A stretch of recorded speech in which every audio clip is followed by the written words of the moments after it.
এই প্রথম চাঁদের মাটিতে গুহার সন্ধান পেয়েছেন বিজ্ঞানীরা। ধারণা করা হচ্ছে এই গুহা চাঁদের মাটি থেকে অন্তত 100 মিটার গভীরে।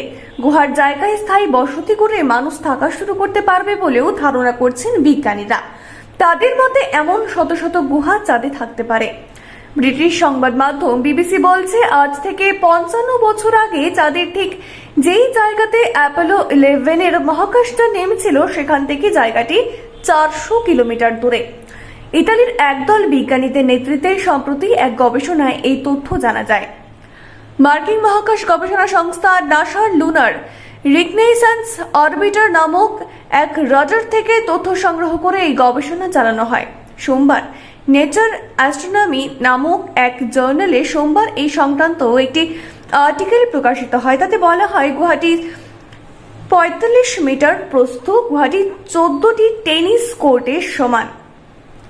চাঁদে বসতি স্থাপনের জন্য চেষ্টা করছে বেশ কয়েকটি দেশ। সেখানে স্থায়ী বসতি চাইছে তারা, কিন্তু এর জন্য সেখানে বসবাসকারীদের রেডিয়েশন, অত্যাধিক তাপমাত্রা ও চাঁদের আবহাওয়া থেকে রক্ষার ব্যবস্থা করতে হবে। এই ব্যাপারে ব্রিটিশ মহাকাশচারী হেলেন শারমান বিবিসিকে বলেন যে চাঁদে যে গুহা পাওয়া গেল এটি একটি দারুণ খবর। সেখানে আরো গুহা থাকতে পারে। আশা করছি আগামী 20 থেকে 30 বছরের মধ্যে মানুষ চাঁদে বাস করা শুরু করতে পারবে। কিন্তু এই গুহায় থাকলে কিন্তু বের হয়ে আসার ব্যবস্থাও রাখতে হবে। বিজ্ঞানীদের ধারণা, আজ থেকে শত শত কোটি বছর আগে যাদের লাভার উদগীরণ হয়, এটি সেই লাভার মুখ হতে পারে।